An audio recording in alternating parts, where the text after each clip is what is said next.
6월 24일 수요 예배에 참여하신 우리 모든 성도님들 예수님의 이름으로 환영하고 축복합니다. 우리 사도신경으로 신앙을 고백하며 예배 시작합니다. 전능하사 천지를 만드신 하나님 아버지를 내가 믿사오며 그 외아들 우리 주 예수 그리스도를 믿사오니 이는 성령으로 잉태하사 동정녀 마리아에게 나시고 본디오 빌라도에게 고난을 받으사 십자가에 못 박혀 죽으시고 장사한 지 사흘 만에 죽은 자 가운데에서 다시 살아나시며 하늘에 오르사 전능하신 하나님 우편에 앉아 계시다가 저리로서 산 자와 죽은 자를 심판하러 오시리라. 성령을 믿사오며 거룩한 공회와 성도가 서로 교통하는 것과 죄를 사하여 주시는 것과 몸이 다시 사는 것과 영원히 사는 것을 믿사옵나이다. 아멘. 우리 6월의 찬양 주님 말씀하시면 내가 나아가리다 찬양합니다.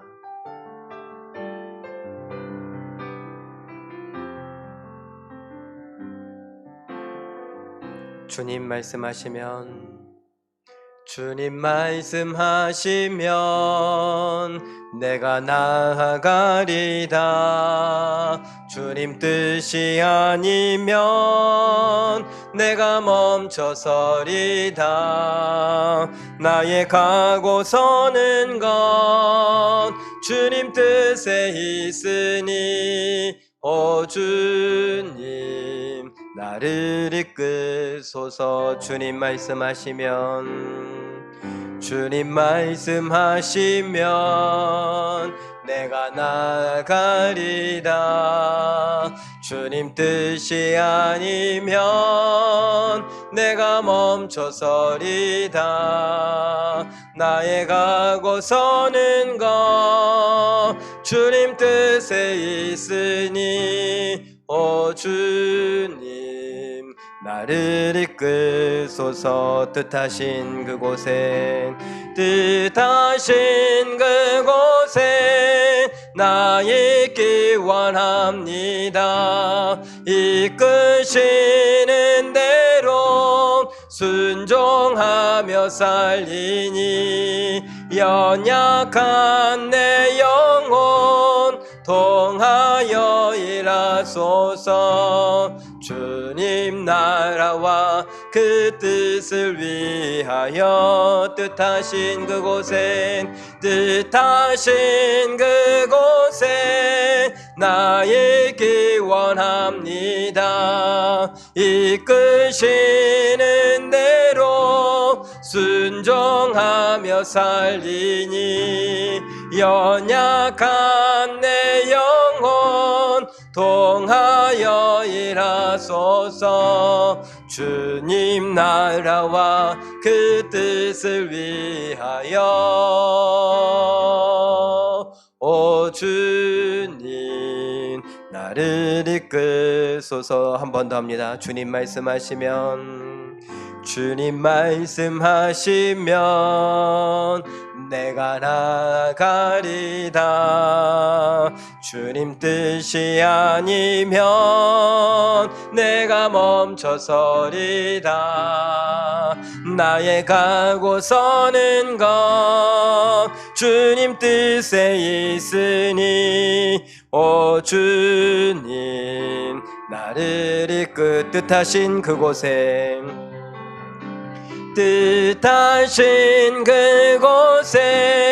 나 있기 원합니다. 이끄시는 대로 순종하며 살리니 연약한 내 영혼 통하여 일하소서. 주님 나라와 그 뜻을 위하여 뜻하신 그곳에 나 있기 원합니다. 이끄시는 대로 순종하며 살리니 연약한 내 영혼 통하여 일하소서. 주님 나라와 그 뜻을 위하여 오 주님 나를 이끄소서. 할렐루야. 가사 중에 연약한 내 영혼 통하여 일하소서.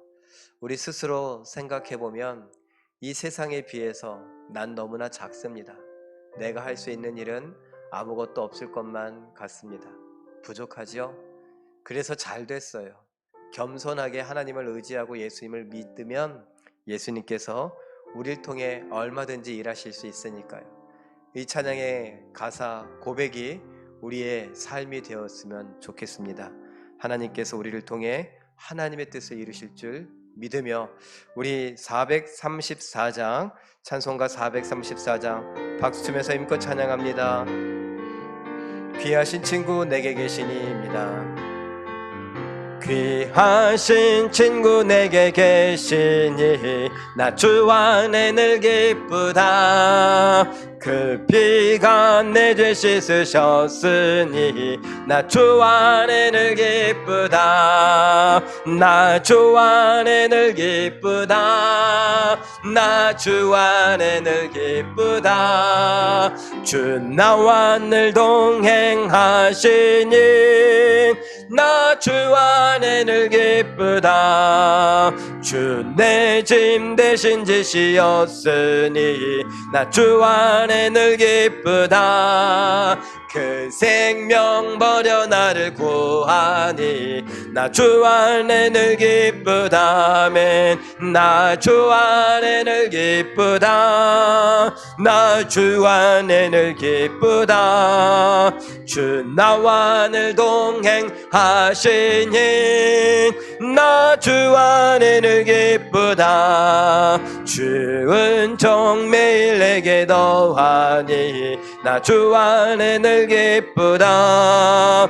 그 악한 죄악에서 지키니 나 주 안에 늘 기쁘다.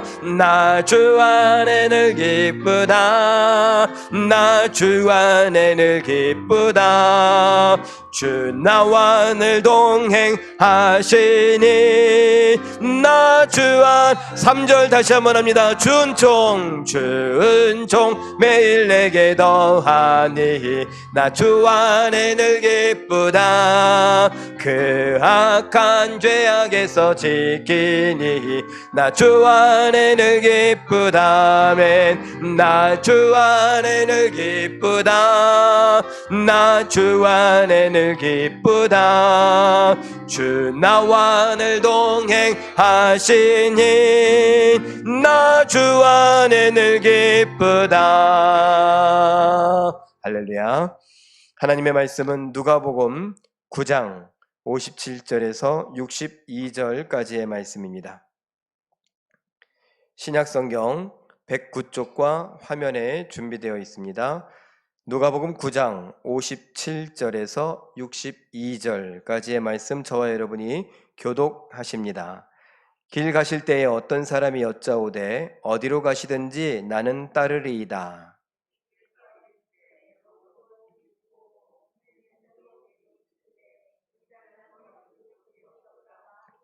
또 다른 사람에게 나를 따르라 하시니 그가 이르되 나로 먼저 가서 내 아버지를 장사하게 허락하옵소서.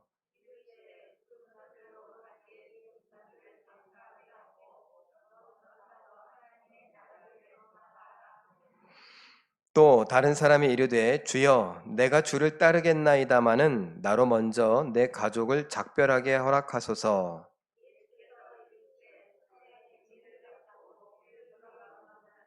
하나님의 나라에 합당하지 아니하니라 하시니라. 아멘. 오늘 본문의 말씀을 갖고 전도하며 기도하는 믿음이라는 제목으로 우리 잠깐 말씀을 생각해 보기를 원합니다. 오늘은 카운트 컬처라고 하는 책, 데이비 플랫 목사님이 쓰신 이 책을 9번째 시간이고 마지막 시간입니다. 우리가 그동안에 배워왔던 것들, 또 데이비 플랫 목사님이 그 문화에 우리가 한번 반대로 살아보자. 세상 문화 또 죄악의 문화에 반대로 한번 살아보자. 그러면서 여러 가지 주제들을 내놓았었고 그 주제들 속에 우리는 살아가고 있다라고 말합니다. 이것을 한 문장으로 한번 정리해 봤어요. 8가지 이슈를 우리가 지금까지 살펴봤는데 그런 것들이 무엇인가? 이 문장 속에서 우리가 한번 읽어보며 확인해 볼 수 있기를 바랍니다. 읽어볼까요? 시작. 가난한 이들에게 쏟아지는 억압, 낙태, 고아와 과부를 외면하는 세태, 성착취 인신매매, 망가져가는 결혼, 혼란스러워지는 성, 인종평등의 요구, 자유로운 신앙생활의 중요성 따위는 개인의 삶과 가족, 교회, 문화를 아우르는 거대한 이슈들입니다. 우리의 삶을 이 8가지 자유로운 신앙생활의 중요성까지 따져보면 가난한 자들에 대한 억압, 낙태 이렇게 시작해서 쭉 8가지가 된다. 이 8가지는 우리의 삶 속에 우리가 알건 모르건 우리가 인정하건 인정하지 않던 우리의 삶을 둘러싸고 있는 거대한 문화이고 또 이슈거리다라고 했습니다. 그리고 최근에 이 이야기들을 제가 우리나라에서 일어나고 있는 일들과 연관지어서 이렇게 설명을 또 하기도 했었죠. 그런 이야기들. 그런데 미국도 그렇고 우리나라도 그렇고 이렇게 어려운 문제들이 많이 있음에도 불구하고 아직 그래도 희망이 있는 것은 우리들이 아직 있다는 거예요. 우리가 아직 믿음을 버리지 않고 어떻게든 이 믿음 따라 살아보겠노라고. 아까 나의 연약한 영혼 통하여 일하소서 고백했던 것처럼 우리는 참 소수이고 힘이 없고 가진 것이 많이 없어서 배운 것이 많이 없어서 연약한 존재입니다. 그러나 우리가 믿음을 갖고 있다는 것, 그리고 이러한 것들을 놓고 기도하고 있다는 것, 그리고 그 기도에 하나님이 응답하시고 하나님이 어떻게든 일하시는데 우리를 통해서도 일하실 수 있다는 것을 바라며 살고 있기 때문에 아직 소망이 있어요. 이걸 사회학자 로버트 우드버리라고 하는 사람은 다르게 이야기를 했습니다. 사회학자다 보니까 사회, 특별히 세계의 여러 나라들을 보면서 그 사회가 어떻게 변화되어져 가고 발전해 가고 있는가, 사회 구석구석의 요소들, 특별히 데이터들을 막 연구한 것을 결과물로 내놨는데 한 문장으로 이렇게 정리했습니다. 우리 한번 읽어보죠. 시작. 지난날 선교사들이 머물며 의미 있는 활동을 벌였던 지역들은 오늘날 상대적으로 보건 수준이 높고 영아 사망률이 낮으며 부패가 적고 글을 읽을 줄 아는 인구가 많으며 교육 기회가 더 열려 있으며 민간 단체들이 활성화되는 등 경제 수준이 평균을 훨씬 웃도는 양상을 보입니다. 선교사에 제가 빨갛게 크게 썼어요. 선교사들이 복음을 들고 가서 복음을 전하면서 복음을 전하기 위해 우리나라에 했던 것처럼 뭘 세워요? 병원을 세우고 학교를 세웠어요. 그러면서 사람들 가르쳤죠. 사람들을 가르치고 치료하는 일을 했습니다. 그러다 보니까 다른 주변의 나라들에 비해서 상대적으로 보건 수준이 높아졌어요. 상대적이요. 우리나라를 경우에 보면 어때요? 이번에 코로나19 때문에 우리나라의 의료 수준이 얼마나 세계 최고인가 이런 것을 또 알게 되고 확인하는 계기가 되었죠. 예. 그러기 위해 선교사님들이 이미 1900년대 초에 우리나라에 들어와서 많은 병원들을 세우고 의술을 알려주고 하던 일들이 있었다라는 것입니다. 학교, 우리나라가 또 세계 1인 것 또 하나 있어요. 그게 뭐냐 하면 교육 수준이에요. 교육 수준이 국민 평균적으로 볼 때 우리나라가 굉장히 높은데 세계 1위예요. 대단한 거죠. 그를 아는 것. 그런데 우리뿐만 아니라 우리 선교사님들도 해외에 나가면 우간다에 가 계시는 이동의 선교사님만 해도 우간다 사람들을 가르치려고 영어로 가르치고 우간다 말로 가르치고 또 한글도 가르치고 이런 말과 글을 가르치려고 굉장히 애를 쓰고 계십니다. 그래서 뭘 가르치려고요? 성경을 읽게 하려고 그래요. 다 연결되어 있어요. 이렇게 선교사님들이 많은 일을 해왔고 지금도 하고들 계십니다. 그런데 안타까운 건 이 코로나19라고 하는 것 때문에 데이비 플랫 목사님이 쓴 카운트 컬처는 벌써 옛날 책이에요. 그러다 보니까 뭐예요? 지금 코로나19 이야기는 없어요. 근데 제가 이거를 보면서 코로나19를 생각해 보니까 마침 봤던 영상이 또 떠올랐고, 이것이 또 맞아 떨어진다.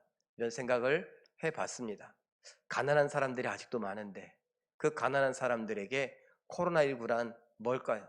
특별히 가난한 나라의 어린아이들, 아무것도 할 수 없는 어린아이들에게 이 코로나19는 어떤 의미일까요? 한번 영상을 통해서 봤으면 좋겠습니다. 한번 보죠.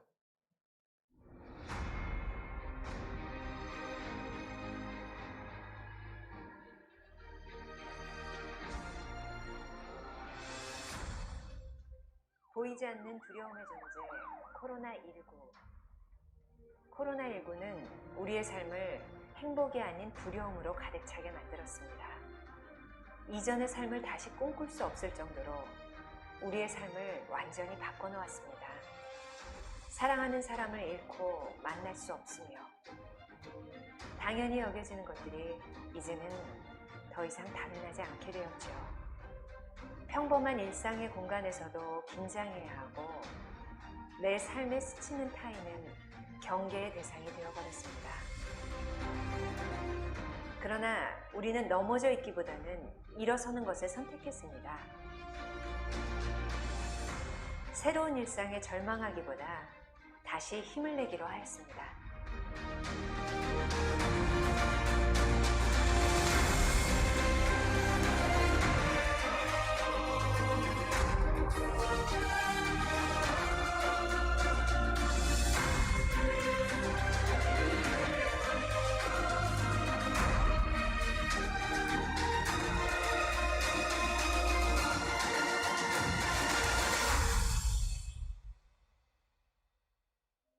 그러나 어린이들은 우리와는 조금 다른 일상을 살아가고 있습니다.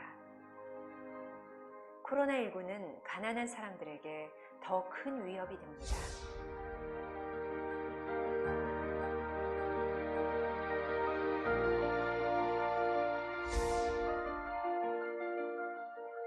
고통은 가장 연약한 자들을 찾아갑니다. 열악한 위생 상태와 의료 환경, 증상이 있어도 진단검사는 생각조차 어렵습니다. 밀집된 슬럼가에서 사회적 거리두기란 불가능에 가깝습니다. 일자리를 잃어 당장 다음 끼니가 막막합니다. 생명의 위협 앞에 이들은 절망의 긴 터널을 걷고 있습니다. 누구의 시선도 닿지 않는 곳, 코로나19의 위기에도 컴패션의 양육은 멈추지 않았습니다. 한 어린이의 필요를 가장 잘 알고 가장 가까이에서 돕고 있습니다. 가장 긴급하고 도움이 필요한 곳을 향합니다.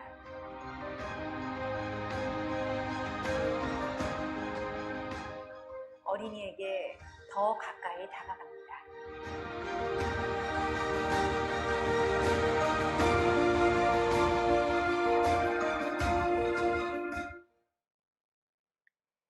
예, 컴패션이라고 하는 우리 교회에서 후원을 했었던 그런 단체가 만들어 놓은 영상을 저에게 보내주고 또 이렇게 볼 수 있게 해줘서 제가 우리 성도들과 함께 나누었습니다. 예, 가난한 나라들, 아까 잠깐 자막에 나왔는데 이제 전 세계 어린이, 특별히 가난한 나라의 어린이들은 6,600만 명이나 되는 아이들이 극빈층이 될 것이다. 이렇게 전망을 하고 있다고 합니다. 가난한 나라의 사람들이 2배는 더 증가하게 될 것이다.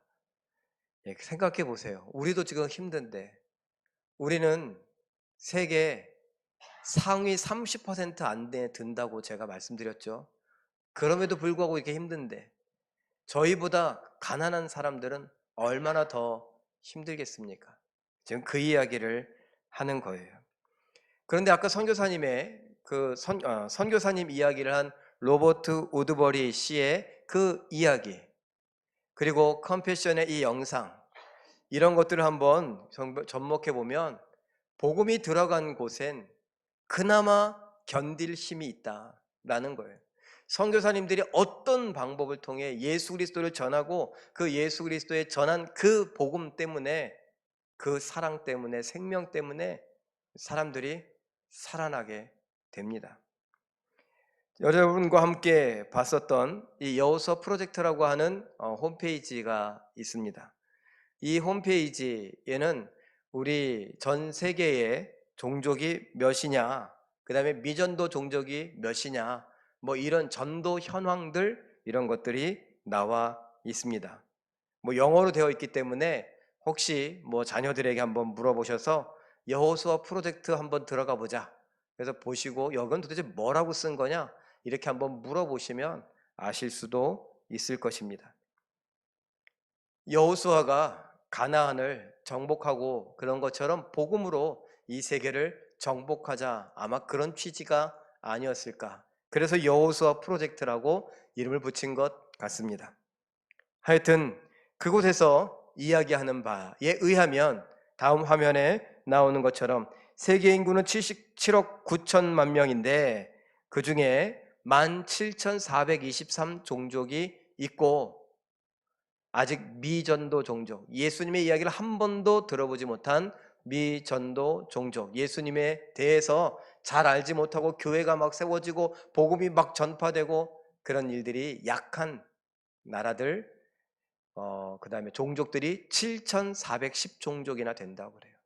거기에는 몇 명이 사는데 32억 명, 반에 가까운 사람들이, 세계 인구의 반에 가까운 사람들이 예수님에 대해서 잘 모릅니다. 그리고 믿으려고 하지 않고요. 이런 상황 속에 있습니다. 카운트컬처에서 데이비드 플랫 목사님은 이런 세계의 많은 여러 가지 이슈들을 이야기하면서 중요하게 생각하는 건 무엇이냐? 우리가 복음을 전해야 되지 않겠는가? 라는 겁니다. 세계의 이런 문화들과 싸우려면 우리가 복음을 들고 나아가지 않으면 싸울 수 없다. 인신매매하는 사람들에게 우리가 복음으로 맞서지 않으면 그 인신매매는 끝나지 않을 것이다. 성노예, 성착취는 계속될 것이다. 그것이 우리의 동생이 될 수도 있고 우리의 딸이 될 수도 있고 희생양은 얼마든지 될 수 있는데 내 동생이나 내 딸이 아니라고 해서 안전하다고 괜찮다고 생각하지 말자. 이런 이야기를 일례로 하고 있는 것입니다. 자, 그래서 여러 이야기들을 했는데 제가 마지막 부분을 정리하는데 그림 세 가지로 이렇게 정리해 봤어요. 첫 번째 그림, 우리에게 도전합니다. 당신은 편안한 삶을 원하는가? 아니면 십자가를 원하는가? 예수님을 믿는 우리를 향해 던지는 질문입니다.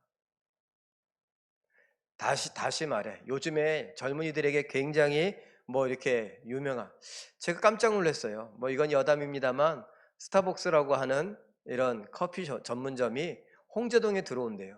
제가 알고 있기로도 스타벅스는 아무 데나 들어가지 않아요. 역세권에 들어가지만 유동인구가 많고 젊은이들이 많고 커피를 좋아하는 사람들, 마실 법한 사람들이 많은 동네에 들어갑니다. 그런데 홍제동에 들어온 거예요. 그것도 바로 역 앞이 아니라 조금 이렇게 뒤로 돌아가야 되는데, 아, 여기가 될까? 이런 생각이 됐는데 웬걸요. 할머니 할아버지들도 왜 이렇게 많아 거기에? 홍제동에 몇 터져요. 다른 데보다 테이블 수가 훨씬 많은 것 같아요. 공간은 그렇게 넓지도 않은데 다닥다닥 붙여갖고 이게 무슨 커피숍인지 옛날 다방인지 정말 스타벅스답지 않다라는 생각이 들 정도로요. 자, 그런데 제가 이 이야기를 왜 여담으로 했느냐? 젊은이들이 참 좋아해요. 지금 이 그림을 이렇게 말할 수 있죠. 스타벅스 갈래? 아골골짝 갈래? 이런 거예요. 스타벅스 갈래? 아니면 아무 리조트도 없고 커피숍도 없는 낙도 오지에 갈래? 우리는 예수를 믿고 예수를 따른다라고 하면서도 우리는 편안함을 추구합니다. 다음 그림은 어떨까요? 다음 그림은 현실 안주 할 것이냐, 이 현실 됐어 그냥 이렇게 살자 이럴 거냐, 아니면 내 부르심 소명을 위해서 내가 희생할 거냐 라는 것입니다. 코로나19가 아까 일상을 바꿔놨다 그랬죠. 그래서 뉴 노멀 시대다라는 말을 해요. 뉴 노멀 시대, 그냥 일상생활이 새로워졌다라는 거죠. 여러분 지금 뭐 하고 있어요? 얼굴에 누가 마스크를 이렇게 매일 쓰고 다녔어요? 저는 그래도 많이 쓰고 다녔어요. 기관지가 좀 약한 탓에 겨울에는 많이 쓰고 다녔어요. 하다못해 축구를 해도 마스크를 하고 했었거든요. 그런데 이제는요, 이게 왜 온 동네 사람들, 온 나라 사람들이 다 마스크를 쓰고 다녀요. 심지어 예배할 때도 찬양할 때도 마스크를 써야 돼요. 사회적 거리를 두어야 돼요. 지금 밥 사준다고 그러고 밥 사 먹자 그러면은 이거 조금 껄쩍지근해요. 시대가 점점 바뀌었다 그래요. 그런데 계속 고집 피울 겁니까? 처음 영상에 뭐라 그랬어요? 이제 코로나19 이전 시대로 갈 수 없어요. 이건 시대를 보는 사람들 누구나 다 하는 이야기입니다. 어쩌면 어린아이들도 알 겁니다. 그런데 변화를 두려워하는 사람들, 우리들은 옛날이 좋았어, 자꾸 옛날 그러면서 옛날로 돌아가려고 합니다. 잘 알아야죠. 그런데 데이비 플랫 목사님이 하는 이야기는 그냥 단순히 그것만이 아니에요. 어떤 목사님은 이런 이야기를 하더라고요. 부흥을 원하십니까? 이런 얘기예요. 부흥을 원하십니까? 다 부흥해야 된다고 말하는데 사실은 그렇지 않을걸요. 이쯤 해도 돼. 더 많으면 복잡하고 불편하고 그냥 이렇게 우리끼리. 제일교회 여러분 180명 정도로 몇 년 동안 이 정도 됐어요. 도대체 새로운 사람들이 몇 년 동안 안 바뀌고 그대로 있었습니까? 생각해 볼 문제 아니에요? 제일교회가 전도 안 했어요? 옛날에 전도 폭발 이런 것도 원로 목사님 계실 때 다 했었어요. 그런데 그래서 180명 됐다고요? 180명 된 지 벌써 10년도 넘었어요. 20년도 넘었어요. 계속 그 자리예요. 어쩌면 우리가 전도하는 것을, 부흥하는 것을 꺼리고 있는 건 아닌가 생각해 볼 필요가 있지 않아요? 전도 축제 이런 걸 안 해서 그럴까요? 아니요. 전도 축제 때만 전도하는 게 아니잖아요. 우리는 얼마든지 전도할 수 있고, 홍제일동에 2만 4천 명이나 되는 사람들이 있는데 여기에 예수 안 믿는 사람이 부지기수예요. 그런데 우리는 별로 관심이 없죠. 왜? 이 정도면 됐다. 우리가 희생하려고, 우리가 복음 증거하는데 헌신하려고 하지 않는 건 아니냐 하는 거예요. 둘 중에 뭐 하겠냐? 계속 현실을 안주할 거냐? 아니면 희생할 거냐? 다음 그림을 볼까요? 우유부단 좌로나 우로나 치우치지 말라 그랬는데 우리는 양쪽 다 걸치고 있어요. 언제 시대처럼? 엘리야 시대 때처럼.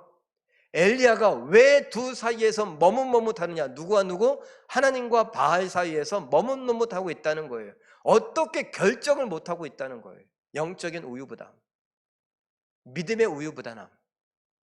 신지가 견고하냐?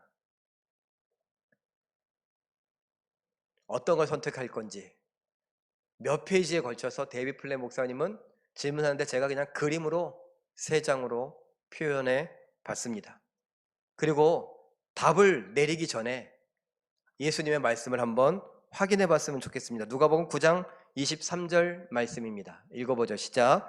아무든지 나를 따라오려거든 자기를 부인하고 날마다 제 십자가를 지고 나를 따를 것이니라. 나를 따라오르느냐? 자기를 부인해라. 제가 일부러 누가복음의 말씀을 이렇게 선택했어요. 누가복음 본문을 갖고 이야기하니까 일부러 맞춰봤어요. 자기를 부인하고 날마다.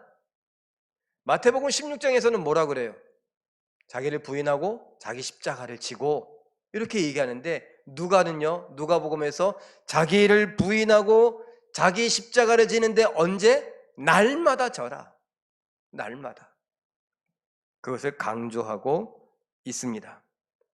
그러면 예수 믿는 거 왜 이렇게 힘들어? 예수 믿는 거 왜 이렇게 하라는 게 많어? 왜 이렇게 헌금도 많이 하라고 하고 봉사도 많이 하라고 하고 뭘 이렇게 요구하는 게 많아? 여러분, 헌금 많이 해야 천국 갑니까? 구원받습니까? 아니에요. 우리가 뭘 많이 해, 봉사를 많이 해야 천국 가고 구원받습니까? 절대 아니에요.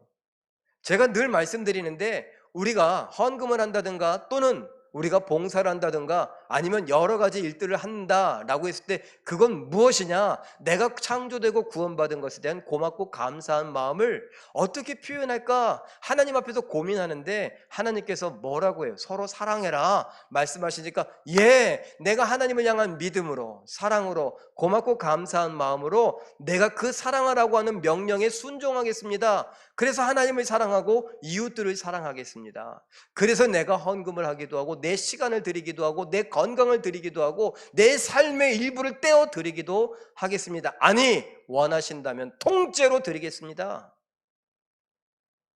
그래야 된다는 거예요. 순서가 뒤바뀌면 안 되는데 우리는 순서가 뒤바뀌니까 뭐 이렇게 교회에서 헌금을 강조해? 교회에서 무슨 봉사를 강요해? 이렇게 되죠. 아니에요. 자발적입니다. 헌금도 자발적이에요. 봉사도 자발적이에요. 예배도 자발적입니다. 자발적으로 하세요.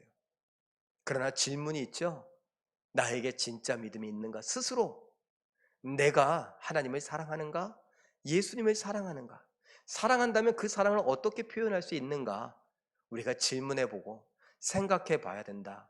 그래서 제가 자꾸 생각하는 신앙이 되자라고 하는 건 다 그런 취지예요. 생각해 보지 않으면 그냥 헌금하려니까 하고 그러다가 힘들면 갑자기 화딱지가 나는 거예요. 내가도 힘들어 죽겠는데 자꾸 이 헌금 내라고 그러고 11조 강조하고 젊은 사람들 그러잖아요. 11조를 왜 강요하냐고. 어떤 교회 또 맞서 싸워요. 그래서 11조 안 주면 교인 아니라고. 아이고, 뭐 하는 거예요. 마음대로들 하세요. 중요한 건 내가 믿는가? 내가 사랑하는가? 그 사랑을 어떻게 표현하는가? 입니다. 자, 예수님은 그러면 정말 가난한 사람들, 이 사람들에 대해서는 별 중요하게 생각 안 합니까? 예수님은 늘 천국에 관한 이야기만 합니까? 아니에요. 다 이야기하세요. 그런데 예수님이 중요하게 여기는 게 뭔가 그게 있죠. 제가 하나 표로 만들어 봤습니다. 예수님은요, 1번 이 땅에서 일어나는 일들을 하세요. 그러나 이걸 강조하진 않았어요. 가난한 사람들에게, 목마른 사람들에게 예수님은 생명의 떡을 주시기도 하고 생명의 물을 주기도 하시죠. 배고픔을 채워주시고 목마름을 채워주세요. 그리고 우리에게도 그렇게 하라고 하셨습니다. 고아와 가부는 어떻게 했어요? 그들에게 가족을 만들어주고 그들이 외롭지 않게 주려고 예수님께서 가까이 가셨습니다. 성노예는요 어떻게 해요? 예수님은 자유를 주기를 원하세요. 또는 차별대우 당하는 사람들은요 평등하게 대해주라고 말씀을 하십니다. 자, 그런데 사실은 이게 첫 번째가 아니에요. 이 첫 번째는 우리가 이 땅에 살아가니까 그걸 필요로 하니까 맛배기를 보여준 것 뿐이지 중요하게 더 강조했던 것, 더 깊은 관심이 있던 건 바로 두 번째라고 쓴 것. 영원한 생수, 영혼의 생수, 영혼의 떡, 생명수, 생명떡, 바로 예수님이 말씀하신 거죠. 영원한 가정, 우리는 하늘 가정이라고, 가족이라고 묶어 주셨습니다.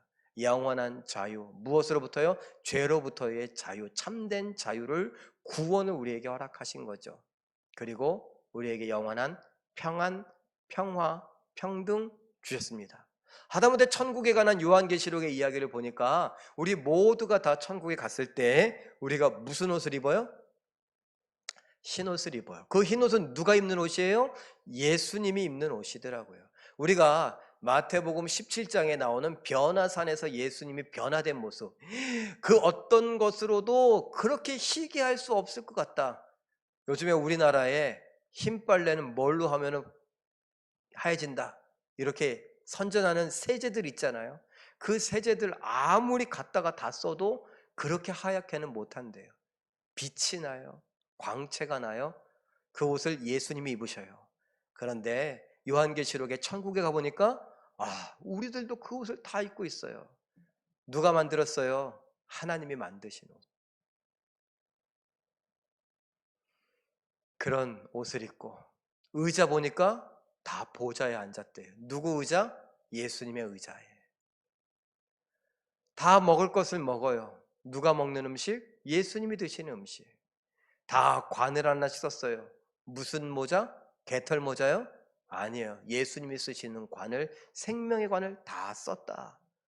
평등해요. 그런데 거기 뭐가 있느냐? 자발적인 경배가 있더라고요. 그 자발적인 경배는 뭐예요? 예수님, 우리의 구원자 되시는, 우리를 이곳으로 데리고 오신 예수님, 우리를 가족 삼아주시고 가정을 꾸며주신 예수님 어린 양께 영광을 돌린다고 내 이 왕관을 벗어서 그의 앞에, 내 의자에서 내려와서 그의 앞에 엎드리며 찬양하고 영광 돌려드린대요. 강요가 아니더래요.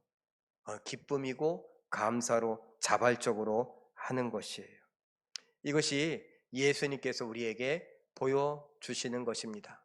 그러나 아까 1번, 그럼에도 불구하고 예수님이 맛배기로 보여주셨던 천국의 그 맛을 세상에 보여주기를 원하세요. 누구를 통해? 우리를 통해. 무슨 말씀으로? 내 이웃을 내 몸과 같이 사랑하라 하신 말씀으로요. 그런데 이제 코로나19 때문에 신천지가 드러나고 또 여러 가지 이단들도 드러나는데 이 사회는 이단이 뭔지 잘 몰라요. 그러다 보니까 다 교회예요. 그냥 신천지도 교회예요. 세상 사람들은 그냥 그래요. 그래서 교회가 인식이 좋아요, 안 좋아요? 안 좋다니까요. 어떤 설문조사를 보면은 우리가 구제하는 거 다시 구제해서 이렇게 어떤 기관이나 어떤 단체나 어떤 사람들이 살려야 된다라고 했을 때 교회? 노노노. 교회는 살리지 말래요. 그냥 망하도록 내버려 투원하지 말고 나라에서 보조하지 말라고.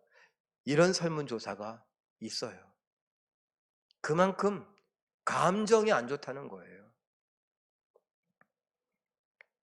우리 잘못이죠. 말씀대로 살지 못했던 우리 잘못. 어쨌건 말세가 되면서 이런 일은 점점 더 심해질 것입니다. 누구 잘못이건 중요치 않아요. 그렇게 될 겁니다. 그래서 데이비드 플랜 목사님은 이런 이야기를 합니다. 한번 읽어볼까요? 시작. 복음의 진리를 단단히 붙잡고 성경을 사실로 믿으며 그 진리를 행동으로 옮기는 것이 평판을 안 좋게 하고 사회적 지위를 흔들고 식구나 가장 가까운 친구들과 어울리지 못하게 하고 경제적 안정과 현실적인 안녕을 위협하고 재산을 잃고 목숨을 잃을 수도 있는 시절이 닥쳤습니다. 재산을 잃고 목숨을 잃을 수도 있는 시절이에요. 다른 말로 말세가 점점 더 가까웠다. 심판때가 점점 더 가까웠다라는 것이죠. 지금으로 말하면 중앙아시아라든가 또는 북아프리카라든가 중동 지역, 이슬람이 득세하고 있는 그 지역에 복음을 전하다가 재산을 빼앗겨 버리기도 하고 심지어 가족에게 독살을 당하기도 해요. 지금도. 그런데 그게 이젠 세계적으로 확산될 것이다. 이미 우리나라도 인식이 안 좋아지고 있잖아요. 교회에 대해서, 성도들에 대해서. 그렇지만 데이비드 플랫 목사님은 우리에게 용기를 잃어서는 안 된다고 말씀하고 있습니다. 한번 읽어볼까요? 예수님이 시작. 예수님이 특별한 뜻을 가지고 한 사람 한 사람을 이 문화 속에 두셨다는 강철 같은 확신을 품고 맡겨진 일들을 성심껏 감당해야 합니다. 하나님은 우리를 친히 부르셨고 아들의 피값으로 구원하셨으며 성령으로 충만케 하시고 거룩한 사랑으로 사로잡으셨으며 거룩한 말씀을 통해 문화에 맞서 하나님 나라를 선포하게 하셨습니다. 하나님의 우리를 향한 하나님의 뜻, 하나님의 계획이 있다는 거예요. 여러분은 대한민국이 좋습니까? 안 좋습니까? 코로나19 때문에 선교사님들이 똑같이 하는 얘기가 있어요. 대한민국이 진짜 좋은 나라라고요. 심지어 미국에 사는 사람들도 대한민국이 진짜 좋다고 말하기도 해요. 그런데 우리는요, 요 직전까지 나라가 다 썩었다고. 뭐라고 그랬어요? 조선이라, 헬 조선이라고. 지옥 같은 조선이래요. 누가 그딴 소리를 했는지 모르겠습니다. 처음에 누가 그런 말을 썼는지 참 못됐어요. 지금은 대한민국인데 왜 조선이라 그래요? 그러면서 왜 헬 지옥이라고 그래요? 지옥을 가보기나 했을까? 어떻게 그렇게 말할 수 있어요? 그것은 감사가 담긴 겁니까? 아니면 불평, 불만이 담긴 겁니까? 불평, 불만이 담긴 거죠. 저도 답답하기도 해요. 세상 돌아가는 거 뉴스를 보면 짜증이 나기도 하고, 저는 정치의 정자도 잘 모르는데 그냥 정치 얘기만 나오면 뭐 그냥 도대체 애들도 아니고 왜 저러시나 이런 생각도 들어요. 지금 뭐 북한에서 뭐 남북 연락사무소 이거 막 뭐 300억짜리인가 이거를 그냥 막 폭파시키고 우리하고 의절하겠다고 막 그러고, 저 한쪽에서는 또 파주에서는 뭐 풍선 날리겠다고 그러고, 또 국가에서는 풍선 날리면 안 된다고 뭐 법적으로 막 만든다고 그러고, 지금 풍선이 중요한 거예요. 뭐가 중요한지도 모르고 막 그래요. 이런 걸 보니까 막 아이고 답답해요. 그런데 저는 대한민국 사람이에요. 저는 대한민국이 저의 조국이라고 생각해요. 대한민국이 없으면 저는 없다고 생각돼요. 만약에 지금 누군가가 대한민국을 욕하고 대한민국의 총불을 겨눈다면 저는 맞설 거예요. 왜요? 대한민국을 지키기 위해. 여러분, 하나님의 뜻이 있다는 거예요. 실수로 제가 대한민국에 태어난 것이 아니라는 거예요. 헬조선에 태어난 것이 아니에요. 하나님의 뜻이 있어서 제가 이곳에 있고, 하나님의 뜻이 있어서 제가 제일교회에 있고, 하나님의 뜻이 있어서 제가 오늘 이런 설교를 하는 거 아니겠습니까? 그런 믿음이 없으면 어떻게 해요?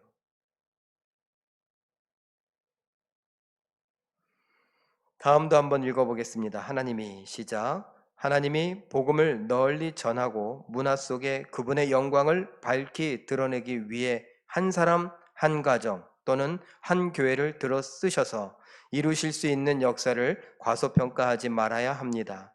치르게 될 대가를 두려워하지 말고 하나님이 친히 우리의 가장 큰 상급이 되셨다는 자신감을 가지길 바랍니다. 데이비 플랜 목사님이 카운트 컬처 마지막 부분에 제가 순서를 좀 바꾸기도 하고 했지만 그렇게 말씀을 하고 있습니다. 데이비 플랜 목사님은 예수님이 아니에요. 그러나 그가 성경을 보고 예수님을 믿는 믿음으로 세계를, 제가 못 가본 세계를 돌아보며 아시아에 갔더니 예수님에 관한 이야기를 하며 예수님에 대해서 들어보셨습니까? 그랬더니 예수가 누구냐고, 내가 그 사람 모르는데 알아야 되는 유명한 사람이냐고 이렇게 묻기도 하더래요. 아프리카에 가서도 또 다른 아랍 지역에 가서도 계속 사람들을 만나고 예수에 관한 이야기를 하는데 대부분이 모르대요. 아까 뭐라고요? 17,000여 종족 가운데 아직도 7천 종족이, 77억 9천에 가까운 이 세계 사람 가운데 아직도 30여 정도 되는 사람들이 예수님을 모른다고요. 예수님 이후에 2000년이나 흘렀고 사도 바울과 같은 사람들, 빌리그레엄 목사님과 같은 사람들, 정말 유명한 사람들이, 목사님들이, 선교사님들이 세계를 비집고 다녔지만 아직도 절반에 가까운 사람들은 예수님을 믿지도 않고 예수님을 알지 못한다고요. 우리가 이 책을 주제를 갖고 오늘까지 9번의 말씀을 생각해 봤습니다. 제가 혼자 사무실에 앉아서 설교 준비를 했다면 아마 생각도 할 수 없었던 이야기들일 텐데, 그 책을 통해서 우리는 여러 가지를 생각할 수 있게 되었습니다. 그리고 저는 오늘 이 마지막 순간에 오늘 본문을 잠깐 정리하면서 여러분들과 함께 고민하고 싶습니다. 난 정말 예수님의 제자인가? 예수님을 따르고 싶어 하는가 말입니다. 누가복음 9장 58절 말씀, 어떤 사람이 예수님을 따르겠다고, 예수님 가는 곳에 나도 가겠습니다 라고 했을 때 예수님이 이렇게 말씀하십니다. 읽어보죠. 시작.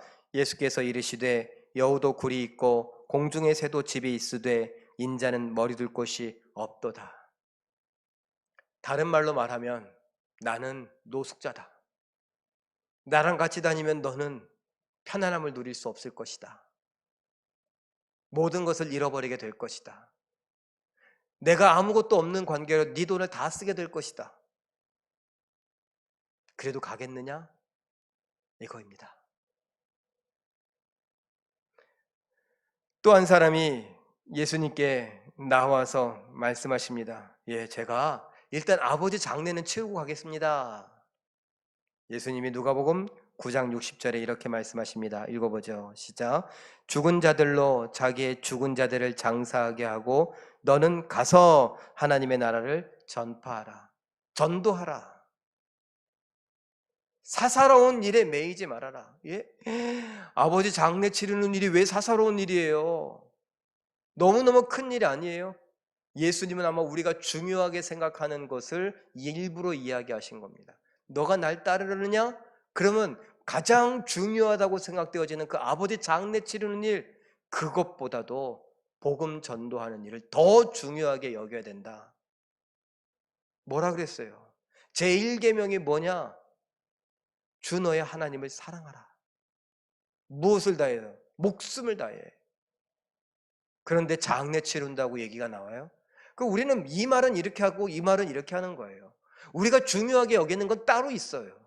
고백이야. 내 마음과 뜻과 힘과 정성을 다해서 하나님을 사랑한다. 내 목숨 걸고 하나님을 사랑한다. 성경에 나와 있으니까 그렇게 대답은 하지만 내가 중요하게 여기는 건 따로 있다고요. 예수님은 말씀하십니다. 가서 하나님 나라를 전파해라. 복음을 증거해라. 증인이 되어라. 제자 삼아라. 전도해라. 어떤 사람이 그래요, 갈게요. 그래도 가족들하고 마지막 작별 인사는 하고 와야지요. 이렇게 대답할 때에 예수님이 말씀하십니다. 9장 62절 말씀 우리 함께 읽어보죠. 시작. 손에 쟁기를 잡고 뒤를 돌아보는 자는 하나님의 나라에 합당하지 아니하니라. 아, 작별 인사 이거 우리 감정적으로 요건 좀 정리가 되어야 되지 않겠어요? 근데 하나님이 자꾸 뒤돌아보는 사람, 머뭇거리는 사람, 계산을 따지는 사람 합당하지 않대요. 그리고 저는 예수님의 지상 명령으로 이 말씀을 한번 마무리하려고 합니다. 여러분, 우리가 이 땅을 왜 살아가는가? 예수님 우리에게 뭘 원하시는가? 분명히 말씀하셨어요. 그리고 그 분명히 말씀하신 건 오늘 사도행전 1장 8절 그리고 마태복음 28장 19절 여기에 말씀에 연결되어 있습니다. 우리 함께 같이 읽어보죠. 시작. 오직 성령이 너희에게 임하시면 너희가 권능을 받고 예루살렘과 온 유대와 사마리아와 땅끝까지 이르러 내 증인이 되리라 하시니라. 땅끝까지 가서 모든 민족으로 제자를 삼으라.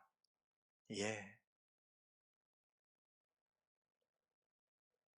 우리가 이 명령을 받고 따라가는 예수님의 제자들입니다. 내가 아직 살아서 내 생각, 내 계획, 내 꿈, 내 목적, 내 비전, 내 버킷리스트 이런 것들을 생각하며 살아가는데 내가 중요하게 여기는 것, 내가 마지막까지 남겨둔 거, 아끼는 것 아무도 이건 건드려서는 안 돼 라고 하는 것. 그것이 내 자식은 누구도 못 건드려. 엄마 앞에서. 엄마가 그런 말 할 수 있죠. 어머니들은 그런 말씀 하실 수 있을 겁니다. 근데 예수님께서 원하신다면 우리는 그것조차도 내 것이 아니니, 내 것은 중요하지 않으니, 내가 주의 영광을 위해서 복음을 증거하는 일을 위해서 제자 삼는 일을 위해서 증인으로 살아가는 일에 위해서 쓰임 받는다면 그것도 기꺼이 이렇게 할 수 있어야 한다는 것입니다. 사랑하는 성도 여러분, 카운트 컬처 오늘까지 9번의 이야기를 나누어 봤습니다. 핵심은 그냥 살던 대로 살지 말자입니다. 이 세상 문화가 이끄는 대로 살아가지 말자입니다. 우리에겐 문화가 정답이 아니라 말씀이 정답이라는 겁니다.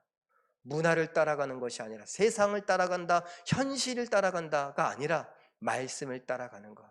이것을 귀히 여기며 우리가 말씀 따라 살아가려고 발버둥 치는 허리띠 졸라매는 믿음으로 기도하고 어떻게 하든지 전도하겠다고 하는 우리 모두가 되시길 예수님의 이름으로 축원합니다. 우리 함께 잠깐 기도하고 제가 기도하고 예배를 마칠 텐데요. 믿음으로 구원받은 우리의 삶을 되돌아보게 하시고 땅끝까지 가서 모든 민족으로 제자를 삼으라는 명령에 어떻게 구체적으로 또 적극적으로 순종할 수 있을까 생각하고 기도하며 애쓰는 삶을 살게 하옵소서. 나로 인해 한 명이라도 예수님을 알고 믿게 되는 일이 일어나게 해달라고 기도하시고 제가 기도하고 주기도문으로 모든 예배를 마치겠습니다. 기도하십니다. 사랑이 많으신 아버지 하나님, 우리가 믿는다고 말하며 이 시간에 모였는데 우리의 믿음을 되돌아보게 하시고 구원받은 우리의 삶을 되돌아보게 하여 주시옵소서. 구원받은 믿음을 가진 우리가 가만히 있어서는 안 되는데 지금까지 너무나 가만히 있었습니다.